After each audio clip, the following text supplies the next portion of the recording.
नदी में जादुई आम का पेड़। बनारस शहर के छोटे से गांव में महक नाम की एक लड़की रहती थी। आम का सीजन चल रहा था तो महक की माँ महक को आम लेकर खाने को देती है। महक आम को लेकर अपने घर के बाहर खा रही होती है, तभी मंजू वहाँ आ जाती है। अरे वाह, कितनी अच्छी खुशबू है। महक, तुम ये आम कहाँ से लाई हो? बहुत अच्छे आम हैं, लाल लाल। इसको देखकर ही मेरे मुंह में पानी आ रहा है। प्लीज मुझे भी एक आम दे दो ना खाने के लिए।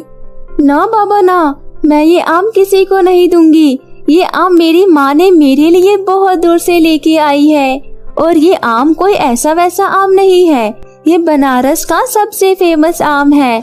तुम जैसे गरीब लोगों को क्या पता इसके बारे में। जाओ यहाँ से। प्लीज यार महक, दे दो ना थोड़ा। आम खाने का बहुत ही मन कर रहा है। हद है, जब मैंने तुम्हें मना कर दिया फिर भी तुम्हारे समझ में नहीं आ रहा है क्या? ये आम बहुत महंगे हैं और ऐसे महंगे आम को खाने के लिए किस्मत चाहिए होती है जो तुम्हारे पास नहीं है, समझी? अच्छा, मुझे एक टुकड़ा ही दे दो प्लीज। नो नो नो, बस तुम देखकर ही तसल्ली करो, खाने को तो मिलेगा नहीं तुम्हें। महक प्लीज यार, टुकड़ा ना सही, गुठली ही दे दो प्लीज। मंजू के लाख मिन्नत करने पर भी महक उसे आम नहीं देती है और गुठली भी दूर नाली में फेंक देती है और मंजू को डांटकर भगा देती है। मंजू घर जाकर उदास सो जाती है। मंजू को यूं उदास देखकर उसकी माँ पूछती है, मंजू बेटा, इतनी उदास क्यों हो? किसी ने कुछ कहा है क्या? हाँ माँ, वो मेरी फ्रेंड है ना महक, वो आम खा रही थी। मैंने मांगा तो मुझे नहीं दी और डांट कर भगा दी और तो और गुठली भी दूर फेंक दी। माँ, मंजू की आंखों में आंसू आ जाते हैं। अपनी बेटी की आम खाने की ये लालसा को देख उसकी माँ बोलती है, बस इतनी सी बात के लिए मेरी गुड़िया रानी उदास है? चलो मेरे साथ, मैं तुम्हें आम खिलाकर लाती हूँ। उसकी माँ मंजू को नाव में बिठाकर नदी में ले जाती है। अरे माँ, मैंने तो आम मांगा था और तुम मुझे नदी में ले आई। अच्छा, अब समझ गई। हम सुबह से शाम तक नदी में मछली पकड़ेंगे और फिर उसे बाजार में बेचकर आम खरीदेंगे, है ना माँ? नहीं मेरी बेटी, मैं तुम्हें एक जादू दिखाऊंगी। इस नदी में एक जादुई पेड़ है। अगर तेरी किस्मत हुई तो आज वो पेड़ हमें जरूर दिखेगी। नदी के बीचों बीच पहुँचने पर मंजू को पके पके मीठे आमों से लदे एक पेड़ दिखाई देता है। माँ, ओहो, ये कितने सारे आम हैं। माँ, मेरे मुंह में तो बहुत पानी आ रहा है। मैं तो इसके सारे आम तोड़ लूंगी और घर ले जाऊंगी। मैंने कहा था ना, ये जादुई आम का पेड़ है। इसमें से हम सिर्फ एक ही आम तोड़ सकते हैं। पर क्यों माँ? इसमें तो इतने सारे आम हैं, फिर एक आम क्यों? हम इसे सारे आम तोड़ लेंगे और गांव ले जाकर इसे बेचकर खूब सारे पैसे कमा सकते हैं। नहीं बेटी, लालच में मत पड़ो, बस एक आम तोड़ लो। अब जल्दी, मैं यहीं बैठी रहूं? धूप भी तेज है। और उसकी माँ वहीं सो जाती है। लगता है माँ का दिमाग खराब हो गया है। इस जादुई पेड़ से बस एक आम तोड़ने को बोल रही है। इसमें तो इतने सारे आम हैं। जब हम इतनी मेहनत से यहाँ आए हैं तो बहुत सारे आम ही तोड़ूंगी, चाहे जो हो। एक से क्या होगा? इतना बोलकर मंजू पेड़ से सारे आम तोड़कर नाव में भर लेती है। आम का भार नाव सह नहीं पाया और वो अचानक डूबने लगता है। ये देखकर मंजू डर गई और अपनी माँ को आवाज लगाई, माँ उठो, माँ उठो। माँ, ये देखो हमारी नाव डूब रही है। नाव को आम से भरा देख उसकी माँ बोली, ये क्या की बेटी, मैंने मना किया था ना तुम्हें, बस एक आम तोड़ने को कहा था। अब देखो, तुम्हारी लालच की वजह से हम अब डूब रहे हैं। कुछ तो करो माँ, वरना हम डूब जाएंगे। मंजू, मेरे तो हाथ पाँव भी नहीं काम कर रहे हैं, मैं क्या करूं? हे भगवान, अब आप ही हमारी मदद करो। प्लीज हमारी कोई मदद करो, बचा लो हमें। हे भगवान, बचा लो। तभी उनके रोने की आवाज सुनकर हेलेनी डायन आती है और उससे उसके रोने का कारण पूछती है। फिर मंजू की माँ सारी बातें उस डायन को बताती है और मदद करने की गुजारिश करती है। डायन को उस पे दया आ जाती है और वो बोलती है, मैं तुम लोगों की मदद तो कर दूंगी, पर मेरी एक शर्त है। मुझे पानी में बहुत भूख लगती है। अगर मैं पानी में आई तो तुम्हें मुझे कुछ ना कुछ खाने को देना होगा, वरना मैं तुम दोनों को मारकर खा जाऊंगी। हाँ, हमें मंजूर है। हमारे पास बहुत सारे आम हैं। मैं तुम्हें जितना चाहो उतना आम खिला सकती हूँ।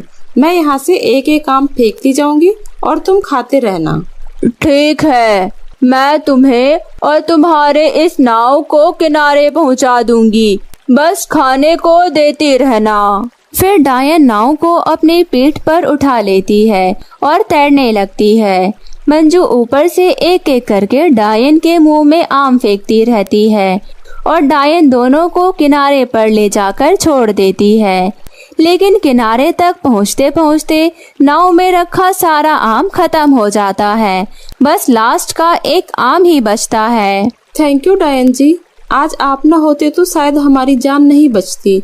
मुझे अपनी माँ की बात मान लेनी चाहिए थी। ना मैं लालच करती और ना ही नाव डूबता। बहुत बहुत धन्यवाद आपका। तुम चिंता मत करो मंजू, इस एक आम में तुम्हारी किस्मत छुपी हुई है। अब तुम जाओ। घर जाकर मंजू ने जैसे ही आम काटा वैसे ही आम में से सोना चांदी ढेरों रुपए और आम के ढेर लग जाती है। माँ, ये क्या? इस आम से तो ढेरों सोना चांदी रुपए और तो और आमों की भी ढेर लग गई। अरे वाह माँ! ये सब उस जादुई पेड़ का कमाल है बेटी। अच्छा मंजू, ये बताओ अब इतने सारे सोने चांदी और आमों का करोगी क्या? अच्छा माँ, मैं अब समझ गई हूँ। लालच नहीं करनी चाहिए। अगर मैं लालच करूँगी तो मेरे पास जो कुछ भी है वो नहीं बचेगा और मैं बर्बाद हो जाऊंगी। मैं इन सब चीजों को गरीबों में बांटूंगी और सबकी मदद करूंगी। शाबाश मेरी बेटी। इस तरह मंजू ने सबसे पहले अपने लिए एक अच्छा सा घर बनाया और फिर गांव में जरूरतमंद लोगों की भी मदद की और फिर उस आम को भी पूरे गांव में बांटा। बिलासपुर नामक गांव में किशन लाल अपनी बेटी माधुरी के साथ रहता था। कुछ समय पहले ही माधुरी की मां का देहांत दिल का दौरा पड़ने से हो चुका था, जिस कारण माधुरी अपने आप को बहुत अकेला महसूस करने लगी थी। अपनी बेटी को यूं अकेला अकेला और मायूस देखकर किशन लाल दूसरी शादी करने का फैसला करता है। फिर वो कुछ ही दिनों में रुक्मणी नाम की महिला से शादी करके उसे घर ले आता है। रुक्मणी की पहले से ही एक बेटी होती है, काजल। देखो माधुरी, ये तुम्हारी नई माँ है। अब तुम्हें माँ की कमी नहीं खलेगी। और ये तुम्हारी छोटी बहन काजल, इसके साथ तुम खूब खेलना। देखो बेटी माधुरी, मैंने भले ही तुम्हें जन्म ना दिया हो, लेकिन मैं भी तुम्हारी माँ ही हूँ। तुम अपने आप को अकेला महसूस मत करना। और अब मैं आ गई हूँ ना तुम्हारा अच्छे से ध्यान रखने। ये सब सुनकर माधुरी बिना कुछ कहे वहाँ से उठकर सीधे अपने कमरे में चली जाती है। रुक्मणी और उसकी बेटी काजल दोनों ही बहुत ही लालची और क्रूर थे। मौके का फायदा उठाकर रुक्मणी बोलती है, देखा जी आपने, मैंने तो पहले ही कहा था, चाहे हम उसे कितना भी प्यार क्यों ना दे, लेकिन वो तो हमें पराया ही समझेगी। अरे कोई बात नहीं रुक्मणी, धीरे धीरे सब ठीक हो जाएगा। उधर कमरे में बैठकर माधुरी अपनी माँ को याद करके रो रही थी। अगले दिन, पिताजी देखिए ना, दीदी ने मेरी ये नई ड्रेस खराब कर दी। मैं तो बस दीदी को अपने ये ड्रेस दिखा रही थी, पर दीदी ने मेरी सारी ड्रेस पर कलर गिरा दिए। ये देखिए पिताजी। अरे पागल, ये सब पिताजी से कहने की क्या जरूरत है? मैंने कहा था ना, दीदी के हरकतों के बारे में पिताजी से कुछ नहीं कहना। और आप इन सब बातों को दिल से मत लगाइएगा, छोटी बच्ची है, समझ जाएगी। इतना बोलकर रुक्मणी वहाँ से चली जाती है। शाबाश बेटी, क्या एक्टिंग की है तुमने। बस इसी तरह करके माधुरी के बारे में उसके बाप को भड़का के उसे इस घर से बाहर निकालना है। फिर धीरे धीरे करके इसके बाप को भी ठिकाने लगा देंगे। फिर हम माँ बेटी मिलकर इस पूरे घर पर राज करेंगे, राज। हाँ माँ। रुक्मणी और काजल दोनों मिलकर माधुरी को उसके बाप के सामने नीचे गिराने का कोई कसर नहीं छोड़ते थे। ऐसे ही दिन बीत रहे थे। किशन लाल के सामने तो दोनों माँ बेटी माधुरी से बहुत अच्छा व्यवहार करते हैं, परंतु उसके जाने के बाद ही रुक्मणी और उसकी बेटी दोनों ही अपना असली रंग दिखाना शुरू कर देते थे। बेचारी माधुरी से घर का सारा काम करवाते थे और उसे ठीक से 2 वक्त का खाना भी नहीं देते थे। ऐसे ही एक दिन किशन लाल की तबीयत ठीक ना होने के कारण आज वो घर पर ही आराम कर रहा था। तभी रुक्मणी दिखावा करने के लिए प्लेट में खाना लेकर आती है और माधुरी के कमरे में जाती है, परंतु वो माधुरी को खाना नहीं देती और वो खुद ही सारा खाना बाहर फेंक देती है। किशन लाल को लगता है कि माधुरी ने खाना फेंका है। वो बहुत गुस्सा हो जाता है। अरे अरे कोई बात नहीं, उसे कुछ मत करिएगा, छोटी बच्ची है, समझ जाएगी। नहीं रुक्मणी, यह माधुरी का अब कुछ ज्यादा ही हो रहा है। तुम उसकी सगी माँ की तरह ध्यान रखती हो और वो हमेशा तुम्हारा अनादर करती है। क्या करूँ जी, मैं उसका कितना भी ध्यान क्यों ना रख लूं, हूँ तो सौतेली माँ ही ना। पता है जी, मेरा कितना मन चाहता है कि माधुरी मुझे एक बार माँ कहकर बुलाए, लेकिन अरे रुक्मणी, तुम रो मत, मैं तुम्हें रोता हुआ नहीं देख सकता। मैं कल ही माधुरी को हॉस्टल भिजवा दूंगा। वह अब वहीं रहेगी, क्योंकि रोज रोज ऐसा परिस्थिति को देखना मुझसे नहीं होगा। अंदर कमरे में माधुरी ये सब सुनकर बहुत दुखी होती है और वो अपनी माँ को याद करके बहुत रोती है। माँ, तुम मुझे छोड़कर क्यों चली गई माँ? तुम्हारे बिना मैं कैसे जी रही हूँ माँ, ये सिर्फ मैं जानती हूँ। पिताजी भी अब मुझसे प्यार नहीं करते माँ, तुम मुझे भी अपने साथ ले जाओ माँ, मुझे यहाँ नहीं रहना। माधुरी ये सब बोलकर रोते रोते सो जाती है। तभी उसके सपने में उसकी माँ आती है।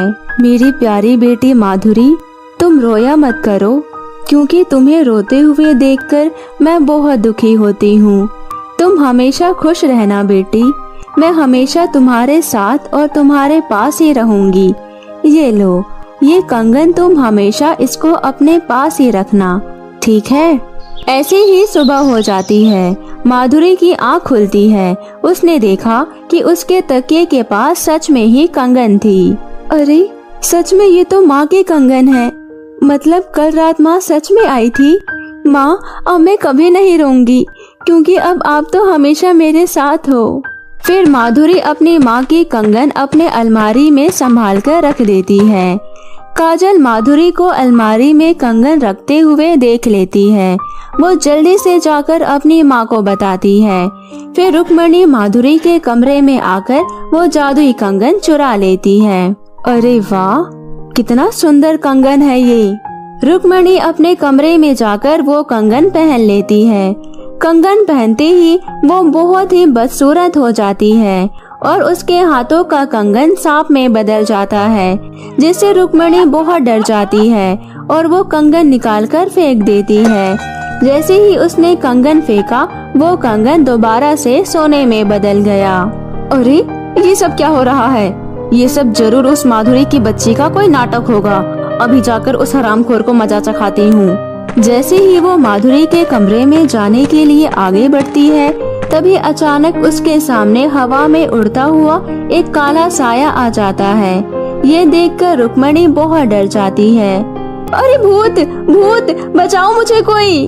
तुम्हें क्या लगता है तुम मेरी बेटी को ऐसे ही सताती रहोगी और मैं चुपचाप सब देखती रहूंगी?